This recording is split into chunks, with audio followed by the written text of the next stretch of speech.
All right, good afternoon, everybody. This is my first UI5Con session and presentation, and it's also the last one for today, so I hope I can wrap the whole day up with a nice presentation. So let's start. My name is Dries Van Vaerenbergh, and I'm going to present you on how to create SAP UI5 applications with Google Firebase. So what are we up to for today? Let's go over the agenda. These are the topics. So first of all, I'm going to give a little introduction about who I am, because you don't have to believe everything I say, so you can get a little bit of background about me. Next, why this lightning lecture talk? Why a lightning lecture? It's something that I invented myself. I don't know if it's okay, but I did it. First, I was supposed to give a lightning talk, but then in the end, someone canceled the session, and I got the chance to expand my session itself, which is a good thing because it was about to be too long. So thanks for that. Then afterwards, we will have a brief introduction about what Google Firebase is, and then what we will build with it, because it doesn't make sense to introduce something that will not be used or what will be built with it. Afterwards, we will connect it with the SAP UI5 Framework. And then, of course, because like I said in the beginning, you don't have to believe everything I say, you can check it with a live demo, and hopefully it's working by then. After the live demo, I want to give you guys a recap and some blogs that I made about the Firebase integration in UI5 and some more stuff that you can find around. And of course, I want to wrap up the whole day with some key takeaways that I found out. So first of all, who am I? I am Dries Van Vaerenbergh. I'm a really young developer. I'm working at SAP. I'm not working at SAP, I'm working at Flexo Digital, and there I had the chance to grow between all my colleagues and also learn from Wouter Lemaire, a good friend and a colleague back then. These are some stuff that I've been working with over the last 2 years, and these are some contact details if you want to get in touch. So why this lightning lecture talk?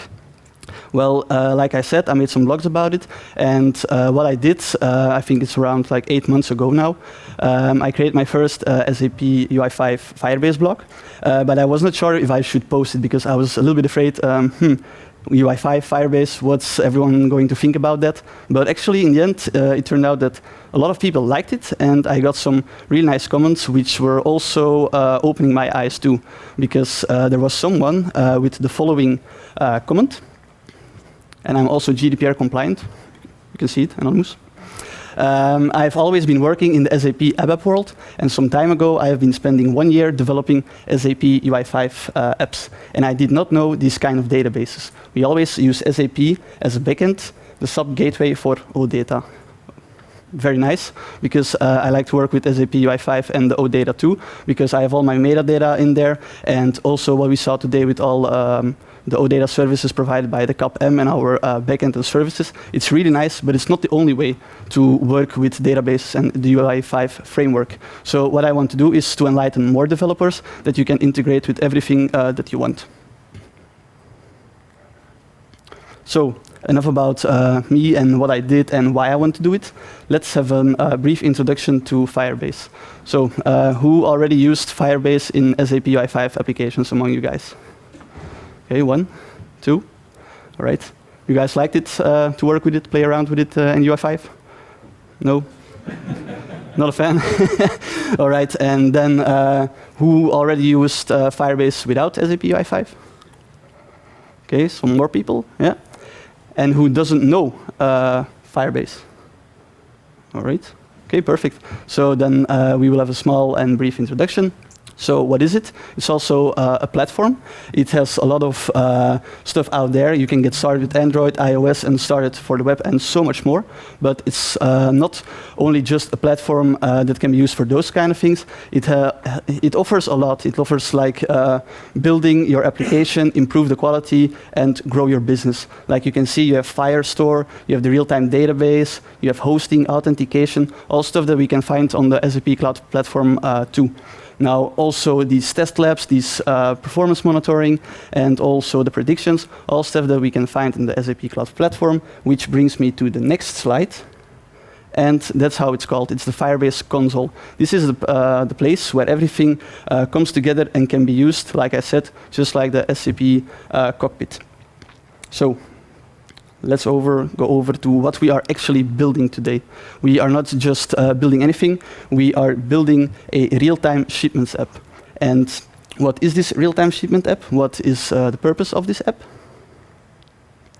This is an app that will get, delete, create, and update our application is shipments in real time. So if anything changes in the backend, we will get it via the WebSockets of the Firebase console in real time, displayed on the screen. So no pulling the data backwards, because this will be a big performance issue, and we don't want to pull this data all the time over and over again. So what will happen?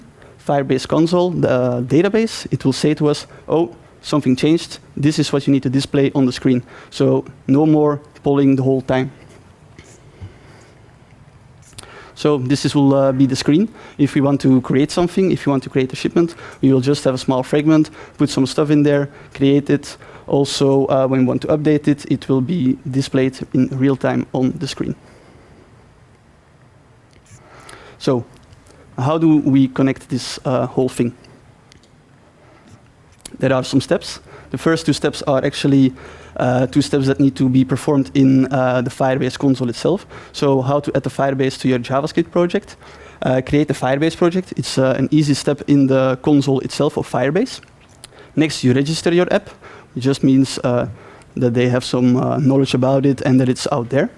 And then the third step is actually adding the Firebase SDK and initializing Firebase itself into your app. So let's get on. Before we start implementing it, I have a small and brief overview of everything that is out there and that can be used.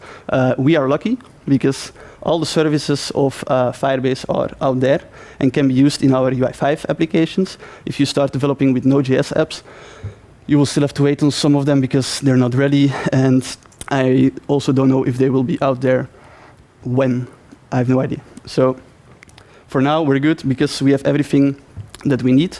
And what we will be using today is the following, the Firebase Firestore. Now, maybe some of you guys are already thinking, why this Cloud Firestore and not the real-time database? So what's the difference? The first important thing is they are both real-time, so this name doesn't say anything. Both databases, and the big difference is that in the real-time database, everything is structured in a big JSON tree. So everything is out there, one big JSON object, some arrays, and actually this makes it a little bit difficult to get a good overview on how your data and your model is structured. So that's also why I didn't choose for the real-time database. I wanted to use the Cloud Firestore, and what is the big difference? In the Cloud Firestore, everything is modeled in collections and documents. So we could compare it a little bit with our OData service. We have our entity sets and our entities inside with all the properties like an entry in our entity set. So it was a little bit familiar, it was easier, it's nice and better structured, so I wanted to use the Cloud Firestore in the web app. So how do you want to do this? We are all developers, we want to get started, we want to get hands-on. So the first thing we do, we take those CDN tags, we push them in our index.html, and we start working. It's also what I did, which brought me to the following. How do I do this? How do I do this? Just like this. This is provided by Google. Just import what you need. For example, we are using the Firestore, so we import it, and we also import the Firebase.app because this will initialize Firebase in our project. How would this look in our UI5 application? We would put it right here in our index.html file, right there, the Firebase.app, the Firebase Firestore. So at this point, we added the CDNs from the SDK into our project. Now, all right, it's imported, it can be used, but we need to do some stuff before we can start using it in our app itself. So first thing I did, I created a Firebase.js file. And the thing that I wanted to import there is my configuration. This configuration can be retrieved when you create your project in the Firebase console. It will give you all these details and this information, which can make a secure connection to your Firebase console project. So everything is in there, it knows what it needs to be used, and you are good to go. Now, what do I want to return from this Firebase.js file? I want to return the initialize Firebase function. This function, what will it do? It will initialize the Firebase app with the config that we provided a little bit up. So in here, it will use the Firebase config. And what I want to do, because I imported it in the CDN, I want to use Firestore. In the end, I create just one Firestore object. In the Firebase object, sorry, I create a Firebase object. I pass it to a JSON model, and I return it. So what I did so far is I implemented the configuration. I made a function so I can initialize Firebase in my project, and I'm good to go to now create my model in my component.js file. So what I want to do is access Firebase in my app, which is the fourth step of implementing it in your UI5 application. So in the component.js file, first thing I did is I imported this earlier created Firebase.js file. I passed it to the constructor. In the init function, I set my model. I call my Firebase file, the initialize Firebase function, which will use everything to initialize it, and I just called it Firebase. Okay, good to go, up and running again. The component.js file is ready, all set. Now, before we start implementing the code to retrieve the data from our backend from the Google Firestore, how will it look? Like I said, we have collections and documents. What do we have here? We have a shipments collection, and all documents inside will be shipments themselves. And here they have all the properties in such a document. It has a code, destination, origin, and a status. So what's the thing up there? It's just a generated ID. I wanted that because I wanted to give my own code for a nice overview, so that's just the only reason. And later on, I will show you how to retrieve this one too, because you will need it in the end. So, building the shipment app. So for demo purpose, I just show everything in the controller. We would like to create some models and services and separate everything. But now, for today, it's just there in the controller. So the first thing that I want to do in my own init function, I want to create a reference to my shipments collection. Like we saw in the previous slide, there is a shipments collection. And what we do here is we create a reference to that collection in the Firestore. The next thing, I call a getShipments function. And right here, you can see get single set of shipments once. So it retrieves all the data once right into our application. Collection reference shipments. We pass it to this function, so we know where we have to search for. And then we come up in the function. On this function, in this function, we take our reference and we say get. What will it do? In this case, it will just get all the data right out of the console. This will be returned in documents out of the collection. And right there, what we can do is we can call the data function to retrieve all the data out of the object in the document. Next, we just refresh the bindings, and it will be visible on our view. But remember in the beginning I said create real-time applications with Firebase. What you see here, single time. Indeed, so if something got updated, or something got added or removed, we will not be notified by it. So what do we need to do? We want to make it real-time. So we just comment out this getShipments function, and we create our real-time shipments function. Now, what will this do? We will also pass the reference. And in here, we will start. So what do? We create a snapshot. This will listen for any changes, like adding, modifying, and removing inside this shipments collection. So if something is being changed, we will know. And it will tell us exactly which document in the shipments collection has been changed. And for this, we can then check if it was modified, added, or removed. So, for example, remember the ID that was generated by the Firebase console itself in the Firestore? We need that ID here. And why do we need it? Because I just want to use the code that I set in my application to make a nice overview. But the generated ID is not accessible via the data function here. It's not right into the document. It's one layer ahead. So one layer above, you will find the shipment ID, which will be used to find the shipment that got updated, because you have all your data right there in the view, in your application, and you have the code. But based on that code, because, for example, if it's a code that is not unique, we will not know about which shipment we're talking. And with this generated ID, we will always know on which shipment the change happened. All right, so far so good. Now, what if it's added? This is what we can check. Here we have that ID. Imagine that a shipment has been added. We can see what type it was, what happened with the shipment. It was changed, modified, or deleted. In this case, it has been added. So what we can do, we just set that generated ID in our shipment object and pass it to our shipments array, and it will be visible on the screen. All right, good. But what if it got modified? We just can check the type again. It has been modified. Now we can use this ID to find out which shipment it was. So we know, we return the index, we replace only that document, that shipment, because we don't want to fetch all our data over again and put it back in the screen, because that would make no sense, and we just want to have a real-time application and that only the right data will be changed. The last one for the remove, same story again.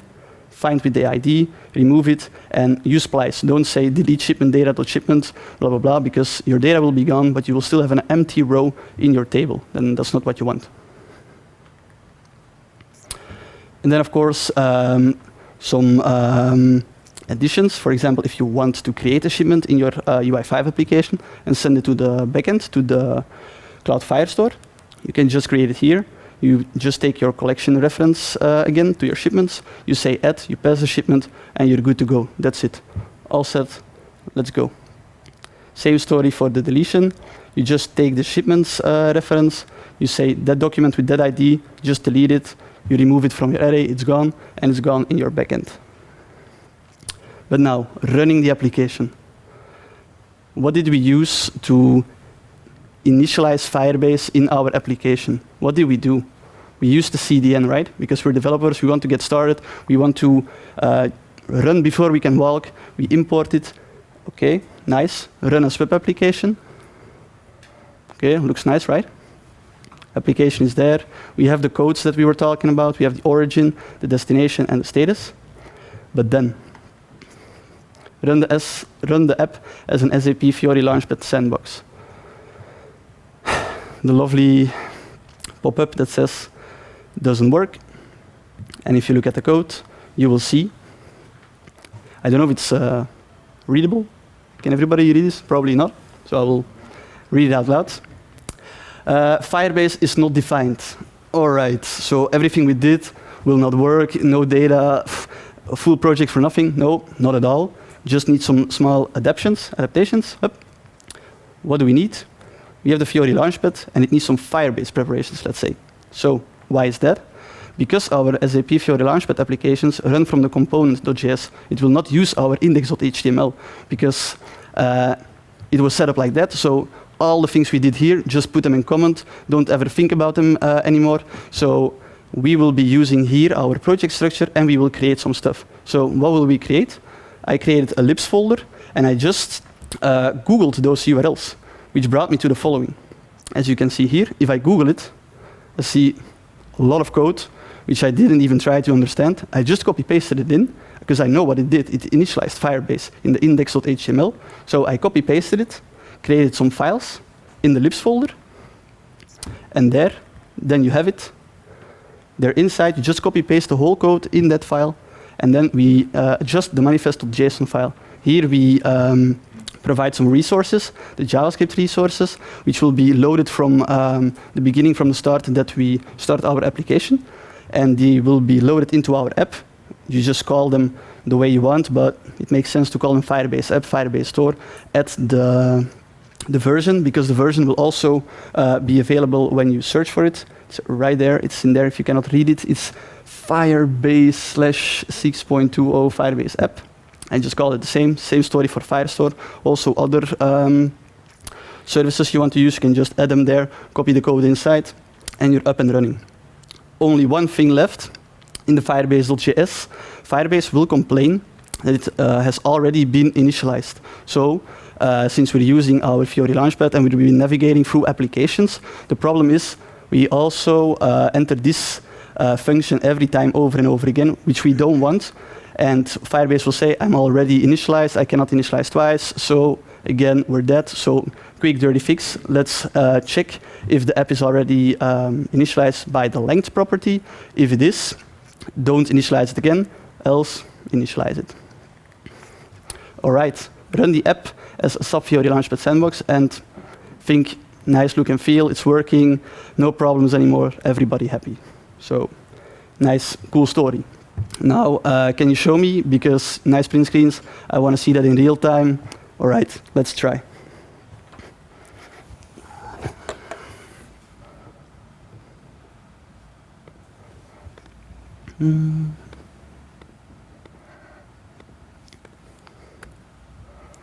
Ja.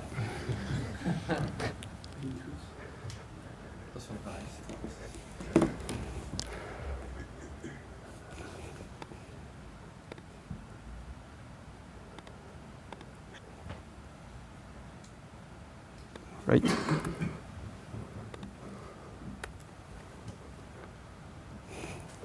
So what I have here, here I have the application running as Fiori Launchpad application, and here I have my database. So let me try. Maybe I can make it a little bit more visible because the app is there. So here we have the database, we have the shipment collections, we have our shipments itself, the documents, and all the data is right there. So for example, let's say, choose someone. Choose a shipment. Which one do you want? From Egypt to Amsterdam. From Egypt to Amsterdam. All right, Egypt to Amsterdam. Let's search it over in the database. Yeah. It's, which one? This one. Okay, it's not been missing because no dangerous paths need to be checked when you're going there. So for example, let's say it has been shipped. So it's right here, Egypt to Amsterdam. It should be updated in like real time, no polling of the data, just right there, shipped. I made no mistakes, up, bam. All right, no polling data, nothing that I've been doing. This is not a video, it's real. So all right there. So for example, this was not a shipment, this was just someone that is developing something and testing something. So we need to delete it. So let's delete this document. So let's delete the shipment. So it should be deleted from our view as well. So let's try this. Start the deletion. It's gone. So really cool stuff. Love for Firebase, love for UI5. Awesome. Okay, we had the deletion, we had the update, but what if we create a shipment? For example, I'm working my application, you need to create some shipments in your own application. We both have our own app, we both have our own data that we just loaded in. So, for example, someone is, I'm not gonna delete that.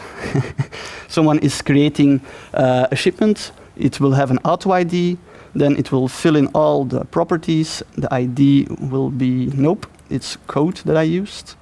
It will be HT dash whatever, right?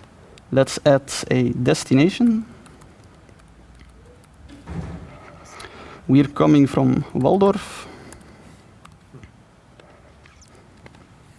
We're heading to Waldorf, sorry. And the origin is Brussels. Okay. I hope you guys will arrive all safe. So I say you guys will be shipped in a nice way, and then this was status.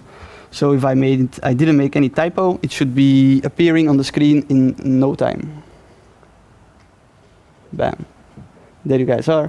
And then of course, the other way around here, if we create one in the fragment, it should work as well. Origin, Hawaii would be nice. Destination, Mexico, status, they're preparing. Right, so it was there really fast, I think. Yep, here it is. No, this one. Yep. So, I was not lying, it's no video. I think it's really cool, the WebSockets that Firebase is using and the real time it's really providing, and how we can integrate it with our UI5 applications is something really cool. So let's head back to the demo. All right. So if you guys think it was some cool stuff and you want to get some hands-on and you want to recap this by yourself, I made a blog post about it, like I said, some time ago. This is where I'm explaining all the things that we're doing today. Everything is in there, all the code, all the explanation that I provided is out there. Plus, I have some extras. These are some other blogs I made, also the anonymous authentication, the Firebase Cloud messaging, and how, because that's what we did today too, how to make SAP Firebase applications ready for the Fiori Launchpad, because that's not important. Something about the anonymous authentication, why would you use this? In Firebase, in the databases, you have security rules, which just make it possible for you that you can say, okay, this user can access that, this user cannot, blah, blah, blah. But the big thing is you don't want to open it for everyone. So what do? You just say anonymous authentication. What will this do? Only users that can access your application, the Google Firebase application, they will be able to read from the database. Okay, all right, but I'm already authenticated with my SAP Cloud Platform user, and that's the only way I can access my application. So if I'm on the left side and I log into the SAP Cloud Platform, I log into the application, which means a connection will be made to Firebase. And if I import the authentication part, not the real-time database or the Firestore, but the authentication part as a library, I can authenticate myself. The data is not exposed to everyone. I am authenticated. I can use it. So really handy and good for coming in if you want to make a safe connection to it. Then the last one, the Firebase Cloud Messaging. This is a real raw demo. This is just how you can use service workers to get your keys from the Google authentication and the Google Cloud Messaging services. And what I'm showing right there is just that you can retrieve your key, put it somewhere in Postman, make a post call to it, and you will just see the applications receiving on the screen. The notifications on the site in Firebase, in your Google Chrome or whatever browser that you're using. So this project is also available on GitHub. You can just copy it from there. You can just clone it. And for more information, you can see the console and documentation of Google Firebase. Which brings me to my key takeaways for you guys. What are those?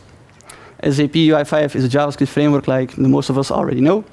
SAPUI5 does not require OData. We've seen a lot of OData, and I'm a big fan of it. I love to work with it, but it's not required to use it. You can integrate with everything you want.